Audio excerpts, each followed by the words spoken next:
여러분 안녕하세요. 5월 19일 여의도 펀드매니저TV 금주 시장 전망 및 투자 전략 시작하도록 하겠습니다. 네, 좋은 주말 오후입니다. 아주 날이 상큼하고 좋은 날인데 여러분들도 좀 스트레스를 좀 날려버리고 멋진 재충전을 하는 그런 멋진 시간들이 됐으리라 생각을 합니다. 이번 주에는 새로운 변화, 이 단어가 굉장히 중요하죠. 이 새로운 변화에 미국의 등급하락, 무디스가 마지막 한 방을 때렸고 관세 정쟁의 2차 압력이 더 가중될 것이다.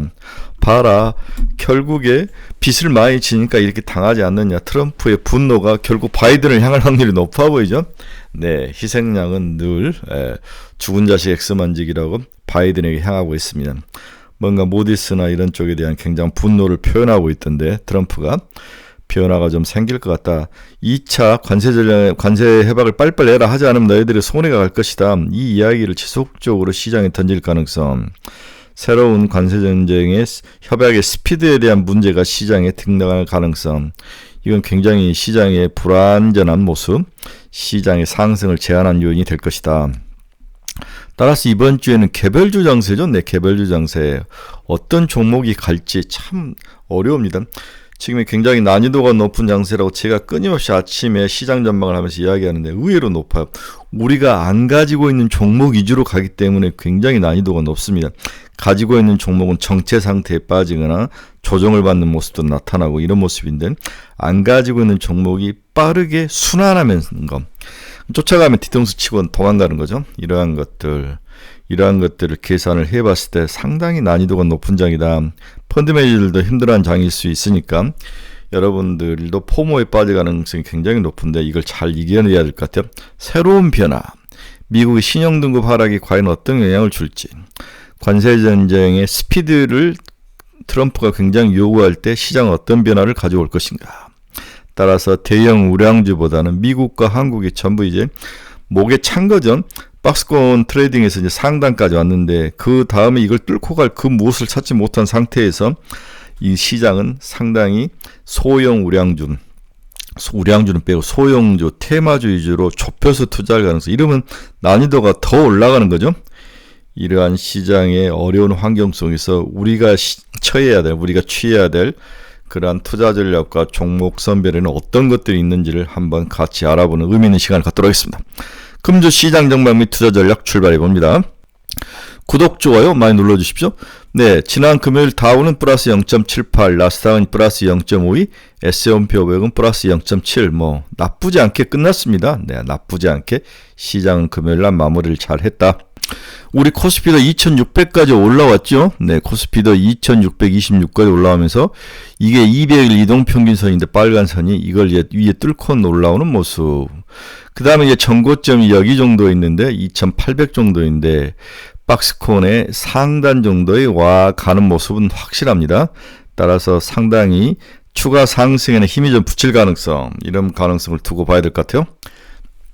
네, S&P 500도 봅시다. S&P 500도 5,958, 6,000을 거의 회복할 정도로 많이 올라왔죠. 200일 이동 평균선은 이미 뚫고 올라왔습니다.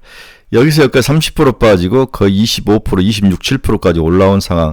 미국도 거의 다 목에 차간다, 이렇게 봐야 될 것 같아요. 미국 나스닥도 마찬가지죠. 2만, 여기서 여기까지 거의 한 38% 정도 빠졌는데 다시 거의 35%까지 회복하는 모습. 거의 전고점이 항상 시장의 어떤 분수령을 가를 그러한 가이던스다, 벽이다, 네, 진돌림이다, 이렇게 봐야 될 것 같습니다.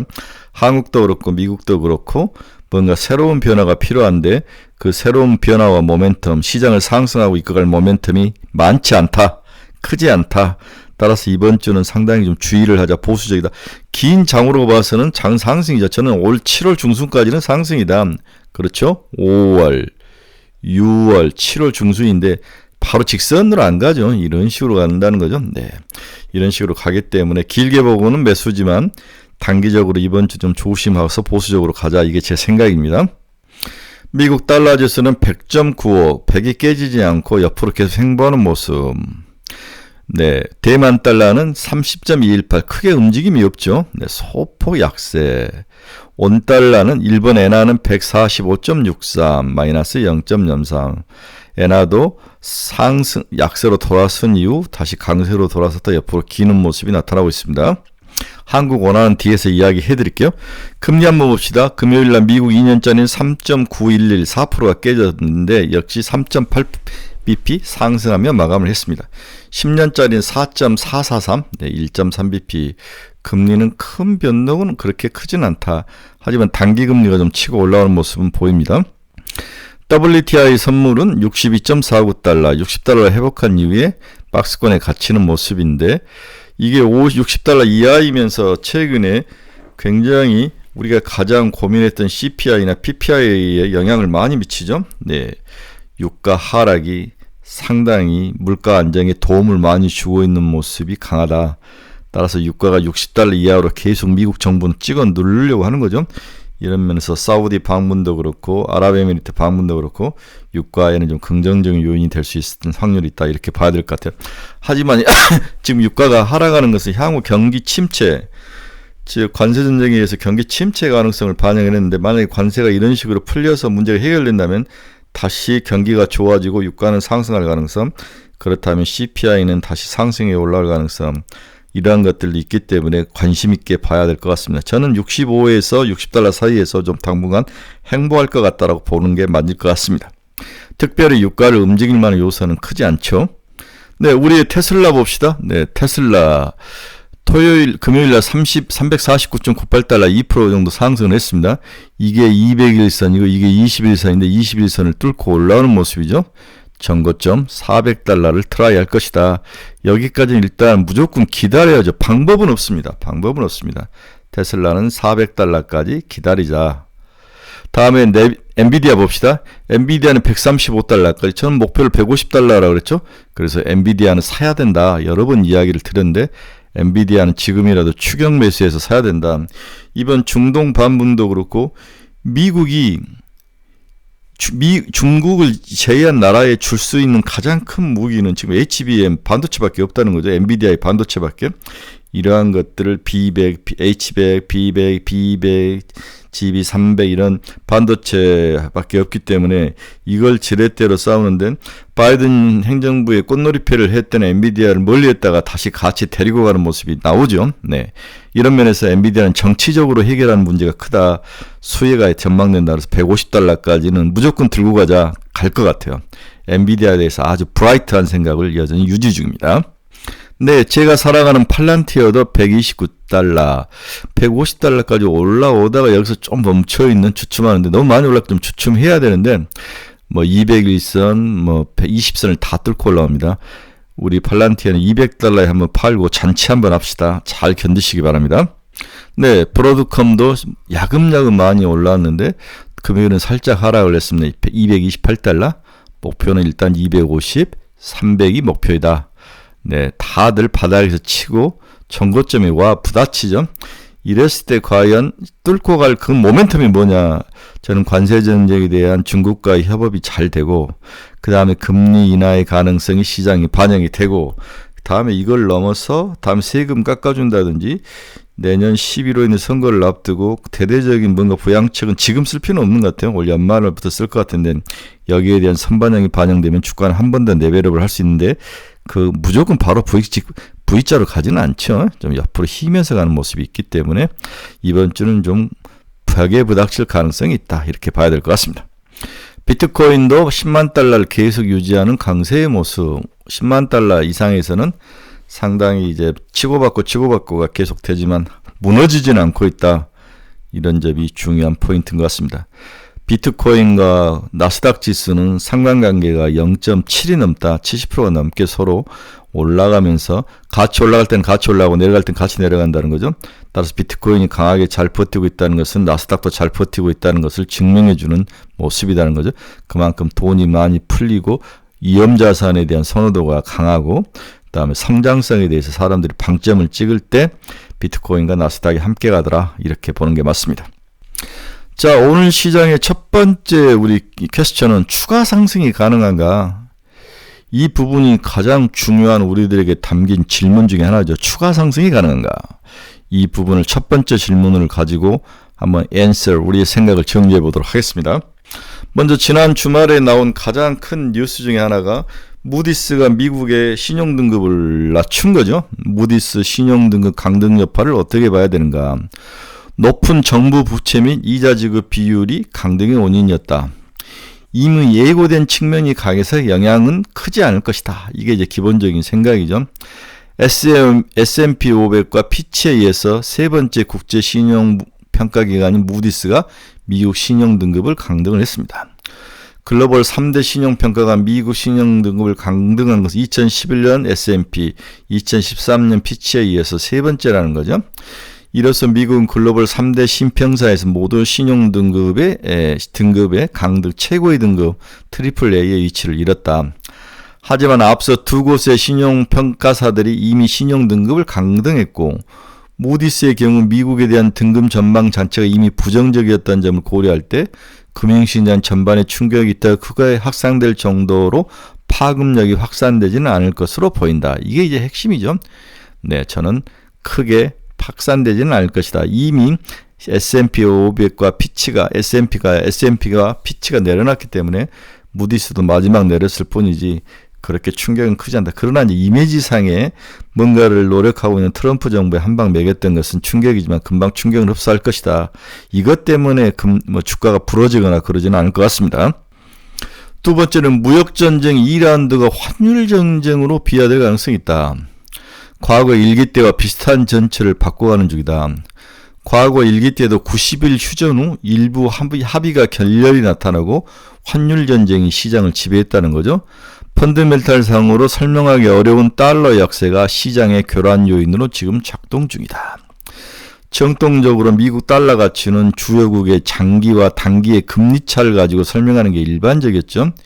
미국의 금리차가 확대될 경우 달러가 강세가 나타나고 반대로 축소될 경우는 달러가 약세가 진행되는데 지금은 이제 금리가 다른 나라들은 금리를 내리면서 금리가 하락하는데 미국은 금리가 상승하는 측면이 있었기 때문에 강세 요인이어야 되는데 이러한 과거의 전통적인 강세와 약세를 구별하는 가이드라인이 안 먹혀들고 있다는 거죠. 네. 트럼프의 관세 정책 발표 이후에 달러는 주요국 통화 가치에 대해서 약세를 기록 중에 있다. 이렇게 금리 스프레드로 설명할 수는 없는 거죠.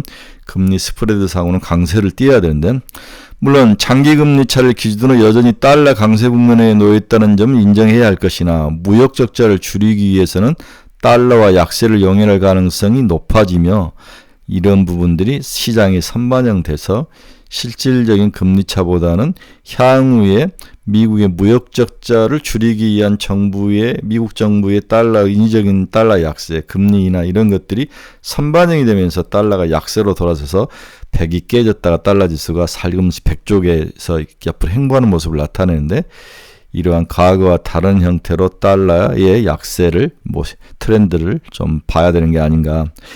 이제는 환율 전쟁 이후에 마지막 환율 최종 마무리되기 전에 미국 정부도 그렇고 글로벌 시장과 환율 시장 조작 협업에 나서는 거죠. 우리나라도 밀라노인지 어딘지 유럽에서 환율 서로 상의가 있었다는 이야기가 나오면서 원화가 강세로 돌아서는 모습이 있었죠. 대만이 먼저 강세로 돌아섰고 한국이 이제 두 번째 강세의 바톤을 이어서 강세로 돌아선 모습이 나타나고 있습니다. 미국과 유로존의 금리 차는 2025년 3분기까지 확대된 이후에 2025년 4분기부터 축소 국면에 진입할 전망이다. 유로존의 금리 인하가 마무리된 국면에 진입하는 가운데 미국은 이제 금리 인하 가능성이 있죠. 장기적인 측면에서 미국의 잠재 성장률 둔화는 달러 약세 요인의 새로운 요인 중에 하나다. 굉장히 중요한 잠재 성장률의 하락. 금리 차로는 강세로 가야 되나 곧 금리를 인하할 것이고 또한 유럽의 금리도 거의 인하의 마무리 단계이기 때문에 금리 차로 인한 달러의 강세 약세는 멈췄다. 약세 요인은 그러나 경제 성장률에서 잠재 성장률이 미국이 하락할 가능성이 시장에 추가로 반영이 되면서 달러 약세, 타국 통화 강세 모습이 나타나고 있다. 그래서 시장은 잠재 성장률의 하락, 즉 미국 경제가 안 좋아질 그 가능성이 달러 약세의 원인이다라고 봐야 되는 거죠. 그래서 트럼프 일기 때도 보면 2018년 12월에 90일간 휴전합의를 했죠. 그 다음에 2019년에 들어와서 합의가 결렬되고 확전, 환율 전쟁이 발발을 했다는 거죠. 네, 환율이 모든 시장의 핵심 포인트로 이게 끝나면 다시 무역 합의가 되고 그 다음에 다시 강성하는 그런 모습 이런 건데 지금 우리는 환율 전쟁의 초기 단계에 들어와 있다 이렇게 봐야 될 것 같습니다. 일기 때와 비슷한 형태의 그림을 그려가는 거죠. 그래 원화는 2024년 9월 16일 1,300원 수준이었는데 여기 수준이었는데 지금 1,398원, 네, 1,400원이 깨지는 강세의 모습을 가지고 있다. 대만처럼 확 빠지진 않지만 확실히 강세의 모습은 나타나고 있는 거죠. 여기서 늘 주장하지만 원화가 강세면은 첫째 수출이 안 되죠. 수출은 당연히 엑스포트는 낮아지고 그러나 외국인의 자금은 주식시장에서는 주식이 상승하는 모습이 있는데 이 부분이 과거와 같을 거냐 다를 거냐 이 부분에 대한 판단이 가장 중요하다 이렇게 보는 게 맞을 것 같습니다. 그러나 개인적으로 항상 원화가 강세이면 외국인의 자금들이 시장에 들어오더라 이 부분에 대해서 믿어야 될 것 같아요. 그래서 장기 금리차를 기준으로 한 달러 강세 국면은 마무리 단계에 들어가 있고 기준금리 차는 2020년 4분기부터 축소될 전망이고 이 부분이 이제 선반영된다는 거죠. 최근에 원화가 강세가 되면서 외국인들의 자금이 강하게 들어오는 모습이 최근에 나타나고 있는데 이 부분은 그나마 고무적이다. 우리나라 주식시장의 바닥을 지켜주는 요인이 될 수 있다. 이런 긍정적인 시각을 가지시기 바랍니다. 두 번째는 탑다운 바텀업 모멘텀이 약화가 되고 있다. 2025년 글로벌 주식시장은 트럼프 관세 충격에서 증개로 급락했으나 이후에 관세 유예 기간이 진행되면서 반등에 성공하는 모습이 나타나고 있습니다. 그러나 탑다운 측면이나 바텀업 측면 모멘텀 약화가 진행 중이라는 점에서 상승 추세 복귀에 시간이 필요할 전망이다.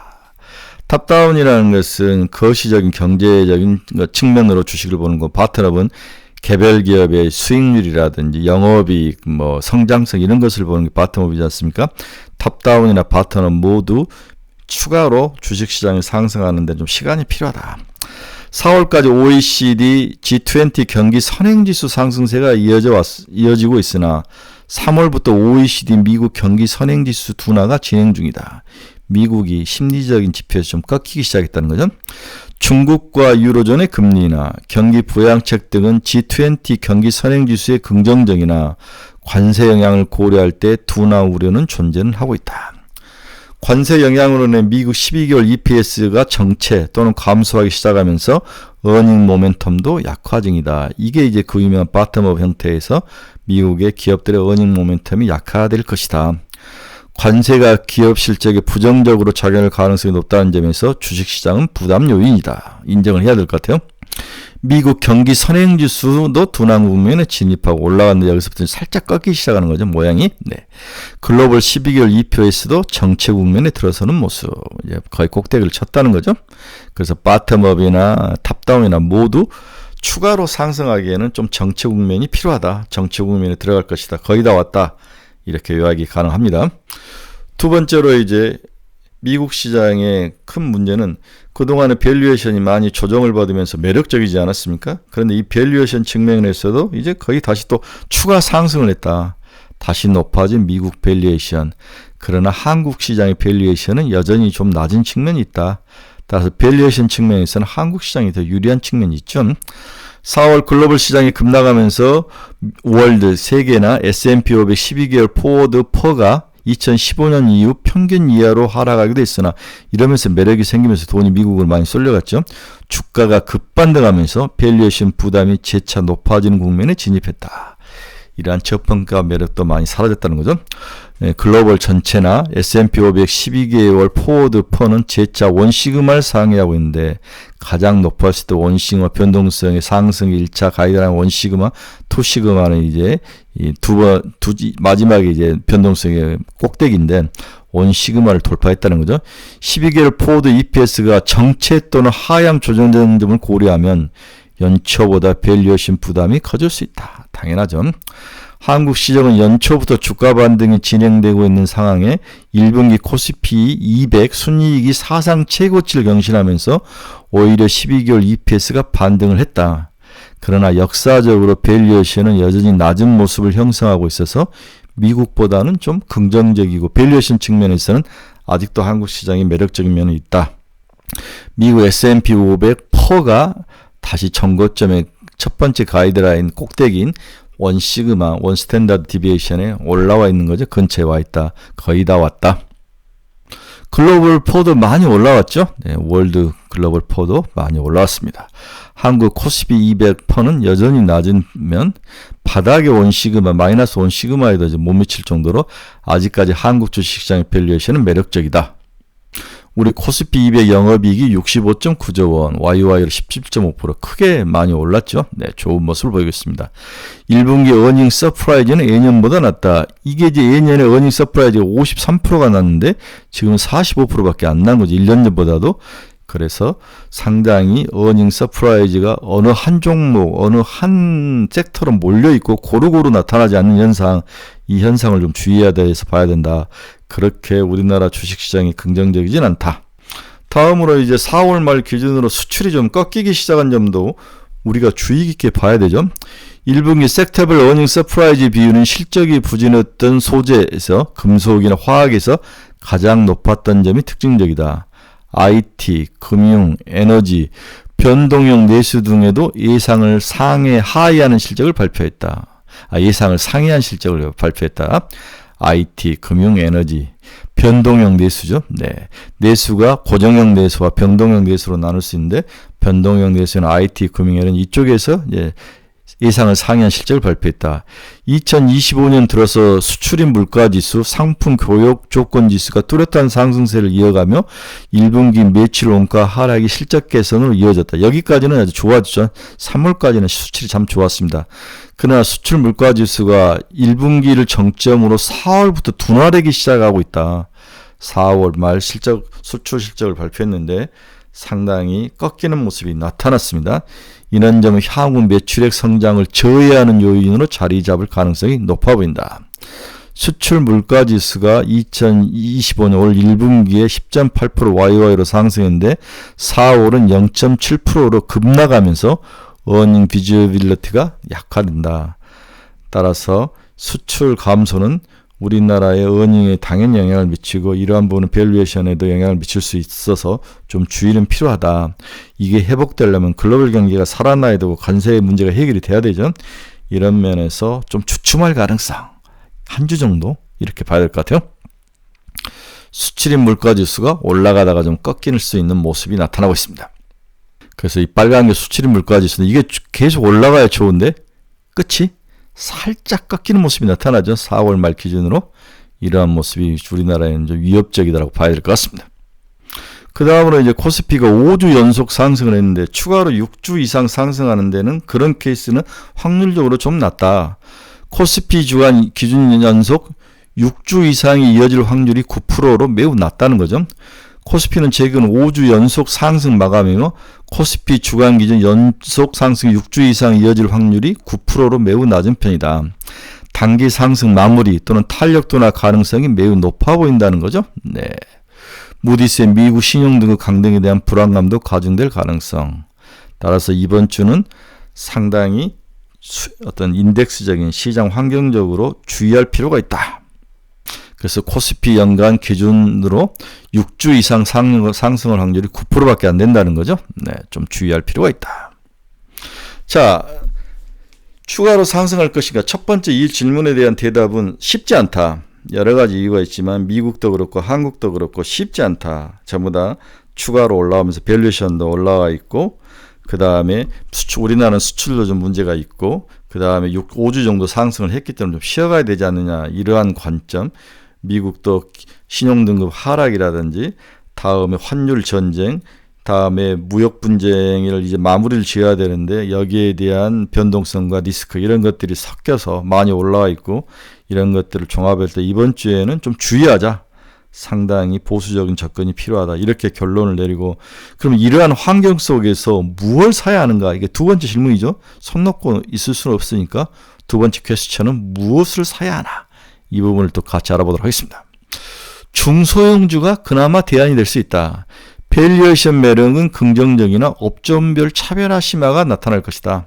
네, 중소형주 그 다음에 코스피 모두 밸류에이션은 괜찮으나 종목별로 다 올라가지 않고 한국 주식시장은 차별화가 나타날 것이다. 그렇죠. 이 부분은 우리가 인정을 해야 될 것 같아요. 1분기 기업 실적이 사상 최대치를 기록했으나 관세 전쟁에 따른 불확실성과 수출 물가지수 둔화등을 고려하면 2분기 이후 어닝을 낙관할 수 없는 상황이다. 따라서 지수보다는 종목별 대응 전략이 바람직한 전망이다. 밸류에이션 측면에서 대형주도 역사적 평균을 하회하고 마이너스 1 시그마 이 정도로 저평가되고 있지만 중소형주와 소형주의 상승이 대형주보다 더 높은 것으로 나타나고 있다.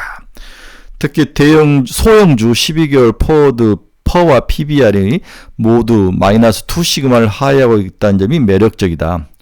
업종별로는 상반기 주도주인 조선기계업종의 밸류에이션 부담이 현실화되고 있다는 점에서 트레이딩에 유의할 필요가 있다.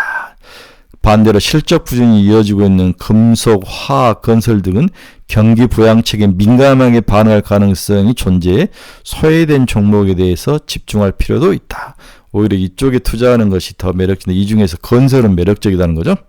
그래서 밸류에이션적으로 매력적인 업종을 좀 찾아보면 자동차, 그렇죠? 굉장히 좋습니다. 화장품, 유통, 네, 최근에 이마트 같은 거 많이 올라오죠. 전기, 가스, 이게 이제 전부 다 저거죠. 한전의 영향인데 추가로 상승 가능성이 있냐? 이정문 정부도 전기요금을 올려야 된다는 동의를 하지만은 그렇게 쉽게 올리진 않을 것이다. 민주당 정부가 잡으면은 전기요금을 올리기는 어려울 것 같아요. 네, 소형주의 매력 이런 것들을 볼 수 있습니다. 수치적으로. 조선과 기계는 좀 고평가되어 있고 방사는 좀 여유는 있다. 조선과 기계는 좀 덜어내야 되는 게 아닌가. 24년부터 조선 기계업종이 12개월 포워드 EPS가 상향 조정된 만큼 주가 상승이 진행되면서 12개월 포워드 퍼가 역사적 중립 수준의 유지를 하고 있다. 아주 높지도 않고 아주 낮지도 않은데 많이 올라와서 좀 쉬어가자. 조선과 기계 12개월 포워드 PBR이 2.5배까지 상승하면서 2011년보다 더 높은 수준까지 상승한 상황이다. PBR 측면에 봐서는 거의 고점이 왔다는 거죠. 네. 조선과 기계. 방산을 포함한 기계업종의 12개월 포워드 퍼는 21.9배로 중국이 퍼부르던 2007년 10월에서 11월 이후 가장 높은 수준까지 상승을 했다. 조선업종 12개월 PBR이 3배를 넘어선 상황인데 PBR이 3배를 넘어선 것은 중국이 퍼부리던 2007년 5월과 12월에 딱 한 번 있었다는 거죠. 이런 면에서 좀 주의할 필요는 있다. 조선 기계업종에 대한 밸류에이션 부담이 현실화될 수밖에 없는 상황이다. 이게 조선업종의 지금 PBR인데 이게 거의 3배까지 올라와 있는 거죠. 역사적으로 가장 높은 수준에 있다. 따라서 코스피 200 내에서 실적 대비 저평가가 심한 업종은 안정형 내수, 변동형 내수, IT, 금융업종을 둘 수 있다. 내수적. 안정적으로 가는 내수가 있고 변동성이 심한 내수 업종이 있고 IT와 금융 이 정도인데 이들 업종은 2021년까지 11개월 포워드 EPS가 주가가 연동하는 모습을 보였으나 최근 어닝과 뚜렷한 괴리를 보이고 있다. 어닝은 좋은데 주가가 안 올랐다는 거죠. 안정형 내수에는 유틸리티, 음식료, 화장품으로 구성되었는데 에너지 가격 하락에 따른 한국전력의 실적 개선이 주가에 반영되지 못하고 있다. 그래서 한전이 최근에 꾸물꾸물 올라오는데 한전은 버려야죠. 한전은 주식이 아닙니다. 쓰레기입니다. IT 업종은 삼성전자의 부진으로 인해 주가 상승이 진행되지 않고 있다. 그래서 안정형 내수 중에서 음식료, 화장품만 올라왔다는 거죠. 따라서 뒤집어 보면 에너지 가격 하락에 의한 한국전력의 실적 개선, 수입에 오는 거, 다음에 한국가스공사 이 정도인데 뭐 살고 싶지는 않네요. 대신 IT 업종은 상당히 한번 바닥에 한 번 더 추가로 하락하면 살만한 상황이다. 변동형 내수에는 자동차와 의류 업종이 속하는데 미국 관세에 큰 영향을 받고 있다는 점에서 저평가가 심화된 상황이죠. 네. 안성차의 12개월 퍼가 4배밖에 안 되고 자동차 부품은 3배. 이렇게 이제 미래 성장력이 좀 죽은 시장에서는 고평가를 줄 수 없는데 그래도 너무 낮다는 게 시장의 평가이기 때문에 순환매로 한번 돌 가능성 이 부분을 한번 생각을 하시기 바랍니다. 네, 결론 들어갑니다. 한국, 미국 시장의 추가 상승에 대한 가능성보다 이번 주는 소폭 쉬어갈 가능성. 이번 주죠. 길게 보면 올라가는 이번 주는 대신 이 틈새를 이용한 개별 종목 장세와 소테마 장세가 시장에 이어질 것으로 보인다.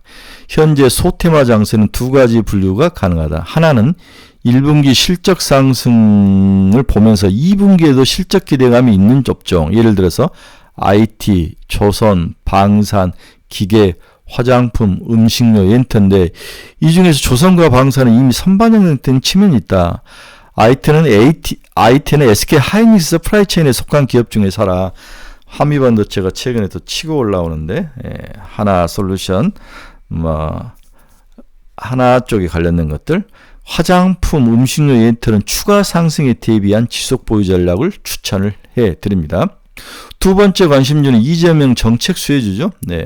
그 중에서도 증권 등 자사주 과다 보유 기업, 신재생에너지, 대북주, 로봇, 이러한 미래 먹거리 종목들을 좀 봐야 되지 않을까, 그런 생각을 해드립니다. 마지막은 다소 과소평가된 저평가 종목, 유통, 자동차 부품, 건설, 원전주, 이런 종목들에 대해서는 관심을 갖자. 그래서 세 가지 분류로 봤죠. 1분기 실적도 없고 2분기도 실적 좋을 거, 이재명 정책 수혜주들, 다음에는 아주 바닥에 있어서 어떤 순환매적으로 돌아올 거, 이 세 가지 정도를 여러분에게 추천을 했죠. 마지막으로 이번 주에 한 5종목 정도 여러분에게 살만한 종목을 추천하면, 첫 번째 엔비디아, 강한 반등이 전망된다. 목표 가격은 $150이다. 여러분 이야기했죠. $150까지 엔비디아는 살만하다. 살만하다. 이렇게 봐야 될 것 같아요. 글로벌 반도체 기업의 수익률을 보면 우리 YTD로 거의 애플, TSMC, 엔비디아, 삼성전자부터 좀 플러스에 돌아서고, 온 1년으로는 TSMC 37%, 엔비디아 44%인데 추가로 상승할 가능성이 있어 보입니다. 포도 하이닉스는 6배, 삼성전자 12배, TSMC 23배, 마이크론 테크놀로지 23배, 애플 32배, 엔비디아 46배, 브로드컴 102배인데 엔비디아가 가장 이 중에서 좋아 보인다. 두 번째는 좀 새로운 종목인데 템퍼스 AI라는 종목을 좀 보시기 바랍니다. 템퍼스 AI 지금 $65이고 시총은 $113억 달러인데 어떤 기업이냐? 템퍼스 AI는 미국의 헬스테크 기업으로, 설립자는 레프코스피스키, 2015년 일리노이주 시카고에서 태어났다. 배우자가 유방암 진단을 받자 회사를 설립했다. 템퍼스는 데이터와 인공지능으로 종양학, 심장학, 영상학 및 우울증 등 정밀의학 서비스를 제공하고 있습니다. 2024년 6월 14일 미국 나스닥의 티커 TEM으로 상장되어 있다. 초기에는 염기서열 진단이나 분자 진단, 분자 병리 테스트에 대한 서비스로 성장했으나 AI 영상 분야의 전문 기업을 인수하여 사업을 확장하고 있다. 살만하죠. 주로 암 환자를 대상으로 진단을 포함한 게놈 시퀀싱 및 정밀의학을 수행하며 심장병 환자, 영상의학 및 우울증 환자의 양리 유전체 검사를 수행을 하고 있다. 회사는 전세계 34개국의 사업을 영위하고 있다. 다시 한번 데이터와 인공지능 AI를 기반으로 종양학, 심장학, 영상학 및 우울증 정밀의학 서비스를 제공을 하고 있습니다. 템퍼스 AI $100까지 삽시다. 강하게 추천해 드립니다. 두 번째는 이제 우리 토모큐브죠. 토모큐브는 두 가지가 있는데, 오가노이드, 우리 이제 세포 같은 것들 인공적으로 만들어서 실험하면서 미국의 동물 임상 실험을 없앨 확률에 가장 수혜주이다. 지금 시총이 3,900억까지 올랐는데 5,000억까지 한번 봐야 될 것 같아요. 좀 올라가도 쉬고 있는데 지금 사야 될 것 같다. 2만 원이니까 5만 원까지는 사자. 두 번째가 토모큐브입니다. 세 번째가 토모큐브죠. 아마 이번 주부터 대대적으로 기업을 중심으로 NDR을 하는 것 같아요. 한번 기대를 해보시기 바랍니다. 네 번째는 하나솔루션, 시총 6조까지 올라왔는데 태양광은 미국과 한국 모두에게 배척을 받지 않는 유일한 신재생 에너지죠. 신정부가 들었으면 하나솔루션을 강하게 밀어붙일 가능성이 높아 보입니다. 6조인데 10조까지 한번 봅시다. 다음 마지막으로 엔터 중에서는 JYP 엔터나 하이브 두 종류인데, 이유는 딱 하나, 실적이 좋아지고 있다. 저는 하이브를 더 미는데 JYP 엔터도 나쁘지 않다. 좀 논학 엔터 중에 저평가니까 전고점 8만 원까지 보고 한번 사자. 이렇게 5종목을 여러분들에게 강하게 추천해 드립니다. 네, 금주는 여러 가지 원인 거의 다 박스권 상단에 와 있기 때문에 쉬어가는 장세이다. 그러나 개별 종목 장세에서는 강한 상승세에 있다. 좁혀서 투자하자. 그러한 종목들을 좀 소개시켜 주는데 여러분 투자에 많은 도움이 되시길 바랍니다. 여러분 중에서 투자의 방향성을 잃어버리시거나 종목 상담이 필요하시거나 관심 종목이 필요하시면 제 카페 주소 치고 들어오시기 바랍니다. 여러분들의 좋은 친구가 되어드리도록 하겠습니다. 네, 여러분 주말 잘 보내시고 한 주 더 승리하는 모습으로 사시기를 바랍니다. 네, 화요일 새벽에 뵙도록 하겠습니다. 저는 이제 좀 이따가 다시 한번 이제 이번 주 추천할 5종목을 다시 추려서 좀 강하게 여러분들이 따로 섹션을 만들어서 유튜브로 소통하도록 하겠습니다. 여러분 감사합니다. 즐거운 주말 되시고 즐거운 한 주 되시기 바랍니다.